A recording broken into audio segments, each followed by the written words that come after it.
Hello, and welcome back to another edition of Coach's Corner, brought to you by My Game Day Collections and mygamedaycollections.com.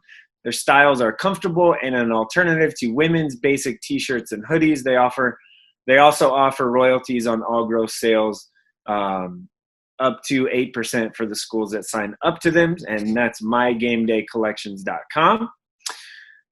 I am pleased to be joined by Grand Island Central Catholic boys basketball coach, Heartland Hoops Classic founder. What other titles am I missing, Tino? I know that there's baseball in there. There used to be maybe. There's protein design. Did I get them all?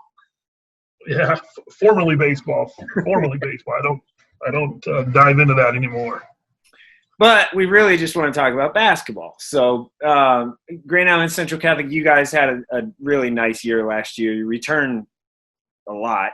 A lot of your top guys, Kobe Bales is a guy, Russ Martinez is a guy, Jang Merck, both of them, which I didn't, I guess, know he had a brother until AAU tryouts.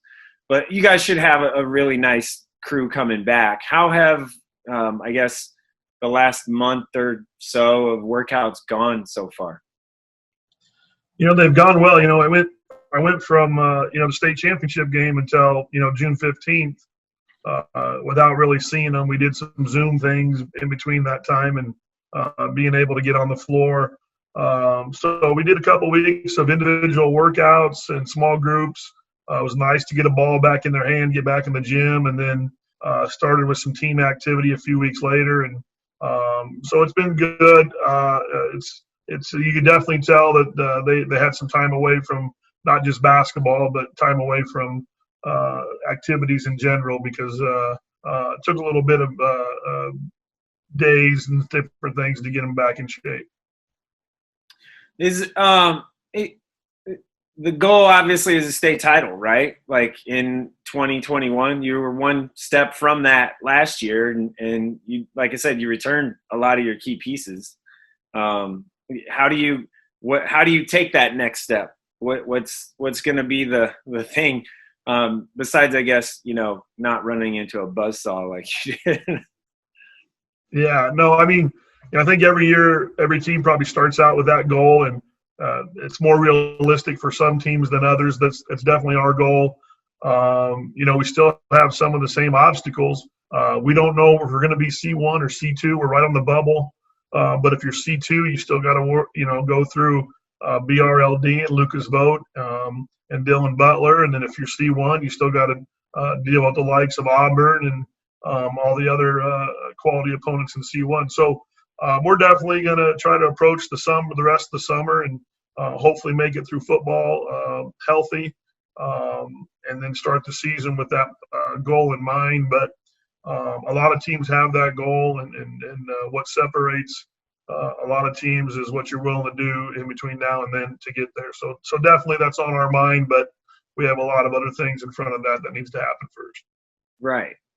Okay, so transitioning here to Heartland Hoops Classic, and let's start with not quite the classic, but the new event this year that is Hastings College, right? It's a new event for you, and year one of that, is that right? Yeah, just because I'm not very creative, Mike, we named that the holiday Heartland Hoops Holiday Classic, and so that really came about just more so because ourselves, Kearney Catholic, Adams Central, there was a lot of teams in our area having a hard time filling their schedules. And so sometimes it's easier to get teams to travel if you're doing it in a unique arena like, Lynn Farrell Arena at Hastings College. So it didn't really ever meant to become an event or anything like that. We were just trying to get some quality games for each of our teams.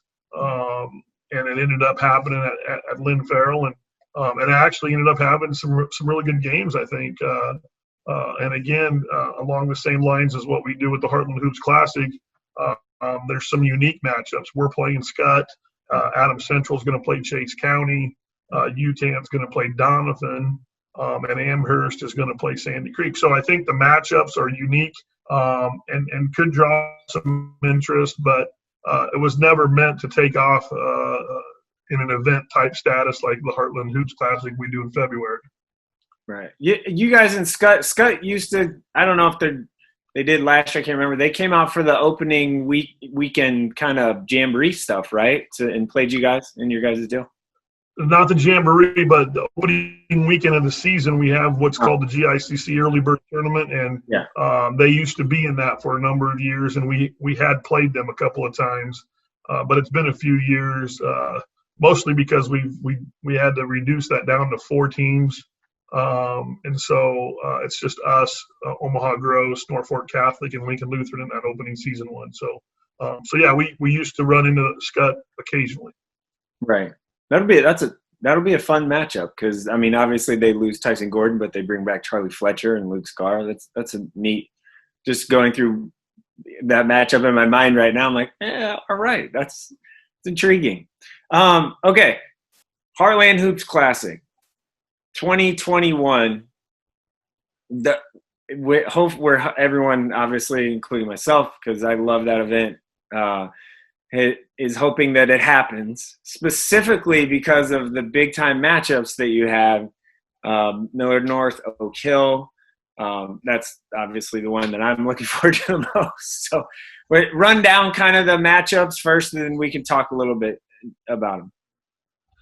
Yeah, I don't have them all in front of me, so you might have to help me, Mike, a little bit. But you already mentioned Oak Hill Academy, Millard North. We have Sunrise Christian and Bellevue West. Be Bellevue West's first time in the event, so I'm really excited about having them in it. Grand Island Central Catholic is going to play Lincoln Pius.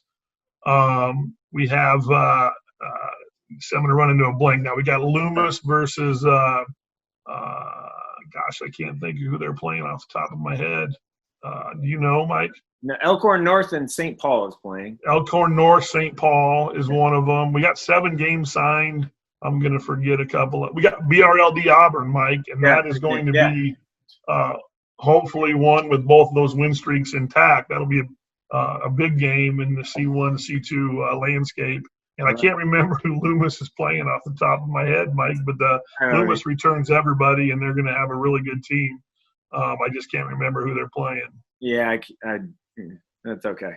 That's all right. It's going to be another great event. And that BRLD Auburn one, both teams could be undefeated and riding BRLD is at 50-something, 57 right now, wins in a row, and Auburn is pushing that, I think. So they both potentially, I mean, that's towards the end of the season. So if they both go undefeated again, that's – something, and obviously with graduations and things, but both are going to be really good because they return their best players. So that's a fun matchup. And then so the other showcase game, not Millard North and Oak Hill. What was the other one?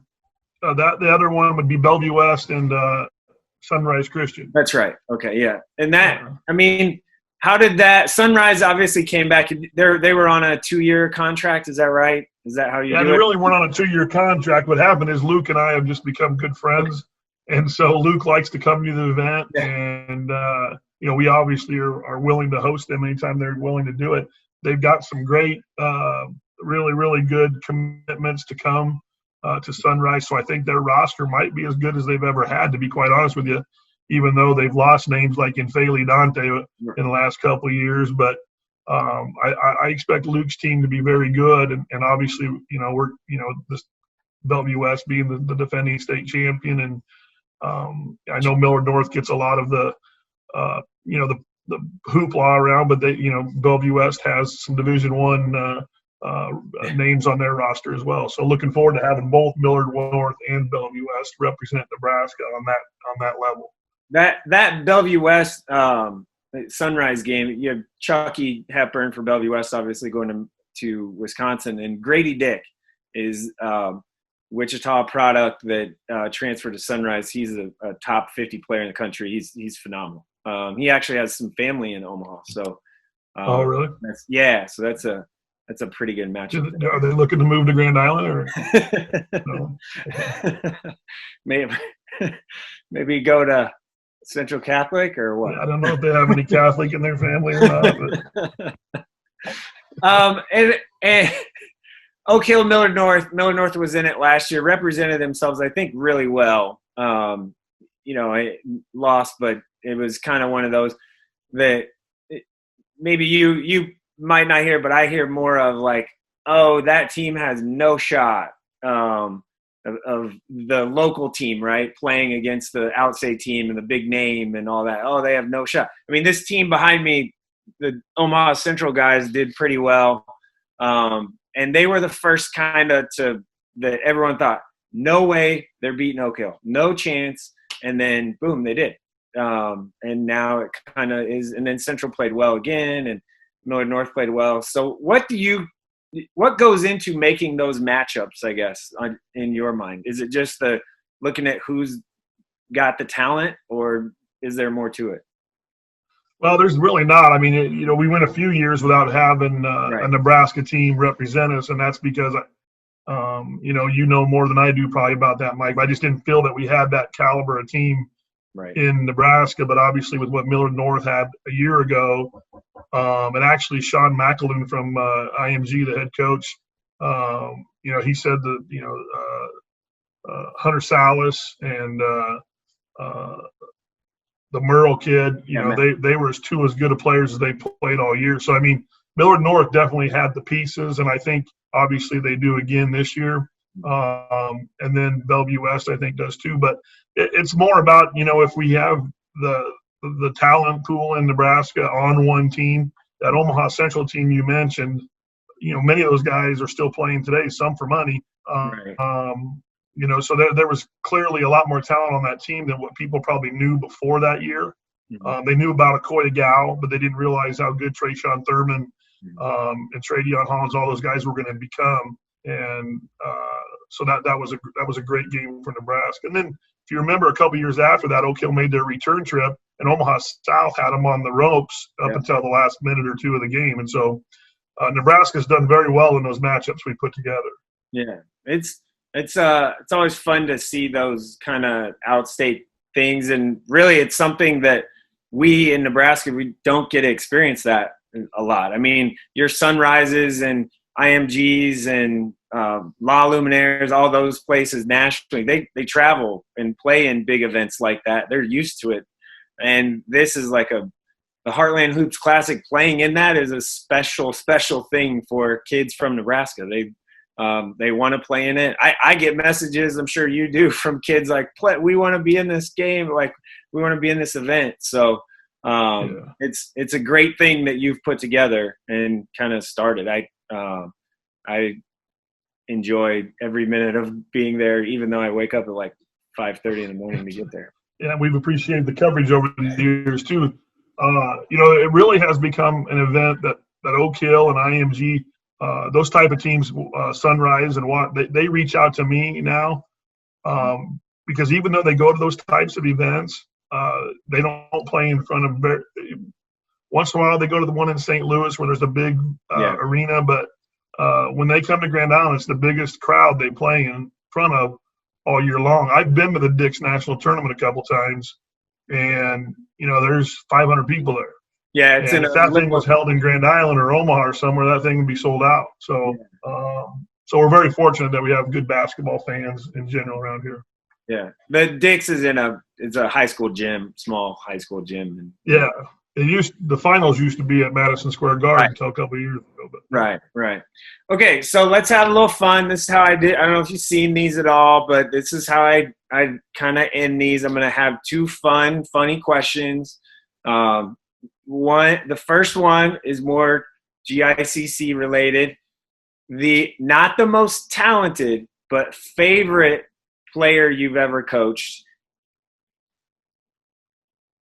Yeah, that's a tough one. I've had a lot of favorites. Are you talking basketball here? I've had a lot of baseball players. Doesn't matter. Yeah, it doesn't matter. Doesn't have to be the most talented, but maybe it was the backup or something, or the kid that just stands out, or a kid that still is around and comes around, and all of those things.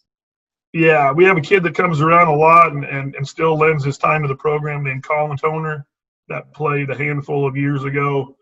He's graduating from UNL this year with a degree in golf management. So every time I see him, he puts a smile on my face.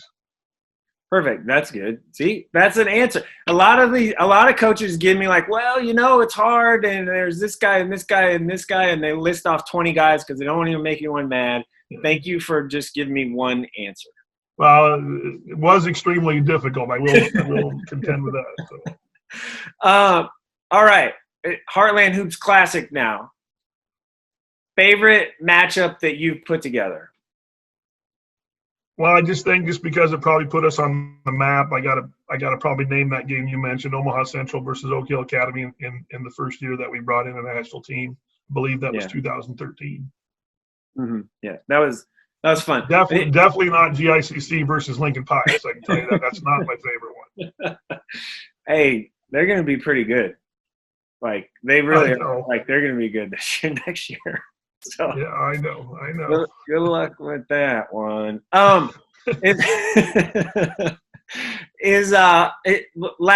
Last one. Is there a favorite kind of team that you've brought in so far? I mean, you've had Sunrise back. You mentioned Luke. He's a really good dude. Does a really nice job. All the coaches do.